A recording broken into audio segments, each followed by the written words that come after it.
તો આ અંગે વધુ વાતચીત કરવા મારી સાથે રિપોર્ટર જોડાઈ ગયા છે કિશન જોડાઈ ગયા છે આબુથી વધુ વિગત મેળવે કિશન પાસેથી। ત્યારે હાલ આબુમાં કેવો માહોલ છે ઠંડીને લઈને પ્રવાસીઓ પણ મજા માણી રહ્યા છે કિશન?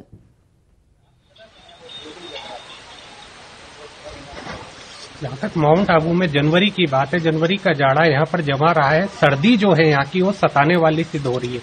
यहाँ पर जो तापमान का टॉर्चर है वो रिवर्स गियर मारता हुआ दिखाई दे रहा है। यहाँ पर सर्दी एक दिन कम होती हुई दिखाई देती है तो दूसरे दिन उसमें 3 से 4 डिग्री सेल्सियस की गिरावट दर्ज हो जाती है। आज भी जो तापमान है वो -2 डिग्री सेल्सियस माउंट आबू का दर्ज हुआ है। मैं आपको माउंट आबू का नजारा ही बताना चाहूंगा। यह है नक्की झील और आप मेरे चारों तरफ देख रहे हैं जो नक्की झील सैलानियों से आम दिनों में गर्मियों में और उसके पहले शुरू हो जाती है। अभी आप 9 बजे के बाद का समय देख रहे हैं और 9 बजे के बाद का जो समय है आप देख पा रहे हैं कि चारों ओर अभी तक कुछ भी लोग नहीं आ पाए और ये पूरी तरह झील एक तरफ सुनसान नजर आ रही है।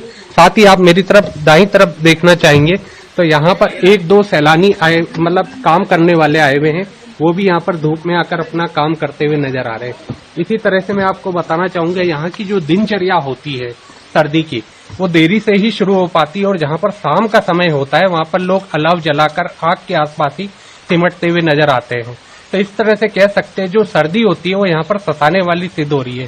तो वहीं पर जो आने वाले सैलानी होते हैं उन्हें रोमांचित करती है।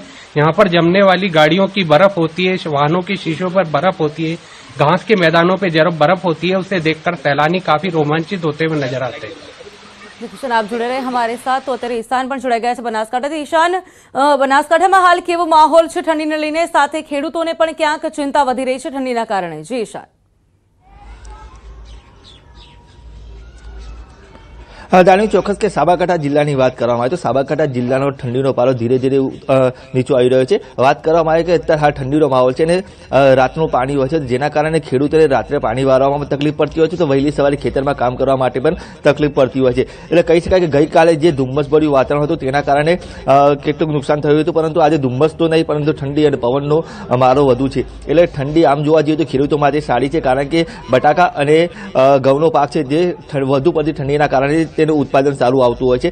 એટલે કે વધુ પડતી ઠંડી ઘઉંના પાક માટે સારી છે, પરંતુ જે ખેડૂતોને રાત્રિ દરમિયાન જે લાઇટ આવતું હોય છે તેના કારણે પાણી વારવા જવું પડતું હોય છે તો રાત્રે કકડતી ઠંડીમાં ખેડૂતો ત્રાહિમામ પોકારી ઉઠતા હોય છે, કારણ કે આટલી અસહ્ય ઠંડીના કારણે ખેડૂતો ઠૂંઠવાઈ જતા હોય છે અને વહેલી સવારે પણ ખેતરો માટે જે કામ કરવા જતા હોય છે તેવા ખેડૂતોને પણ વધુ પડતી ઠંડીના કારણે મુશ્કેલીનો સામનો કરવો પડતો હોય છે। દાનવી જી ચોક્કસ ઈશાન આપ જોડાયેલા રહેજો।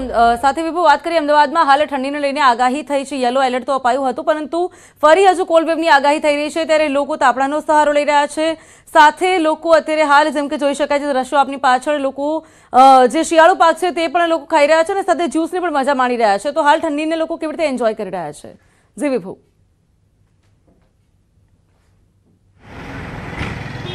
દરમિયાન જે રીતે ઠંડી પડી રહી છે, ટેમ્પરેચર લગાતાર નીચે જઈ રહ્યું છે અને તેના કારણે જ જનજીવન પ્રભાવિત થઈ રહ્યું છે, ત્યારે હવામાન વિભાગનું પણ અનુમાન છે કે હજુ પણ 24 કલાક છે તે તાપમાન યથાવત રહેશે। આપને માહોલ બતાવવા માંગીશ કે અમદાવાદનો વહેલી સવારે જે લોકો બહાર નીકળી રહ્યા છે અને ઠંડીને પણ એન્જોય કરી રહ્યા છે, સૂપ પણ પી રહ્યા છે અને જે ઠંડીમાંથી રાહત મળે તેવા પ્રયાસ છે તે કરી રહ્યા છે। આપ અત્યારે ઠંડીમાં નીકળી રહ્યા છો કે એન્જોય કરી રહ્યા છો?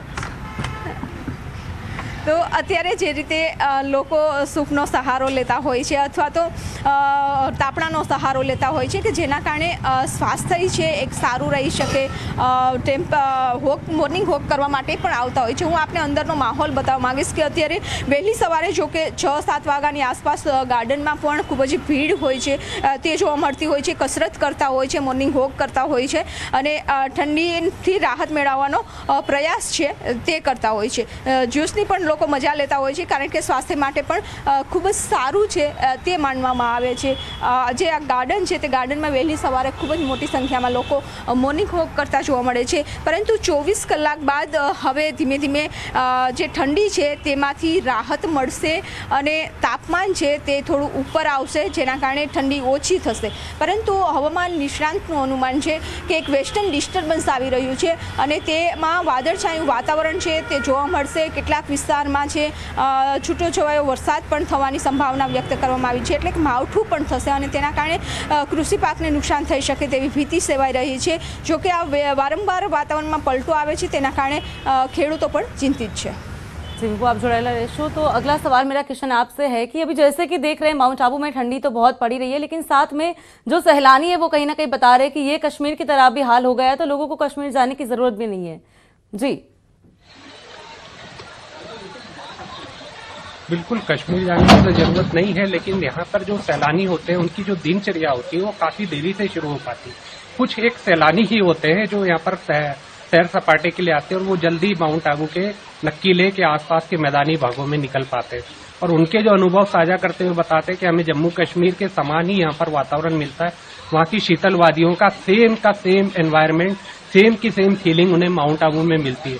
साथ ही अल सुबह में जब अपने कार के शीशों से जब वो बर्फ हटाते या घास के मैदानों पे जब वो घूमते या आसपास के क्षेत्र में जब वो घूमते तो वही की वही चिल्ड फीलिंग उन्हें माउंट आबू में देखने को मिलती है, साथ ही महसूस करने को भी मिलती है।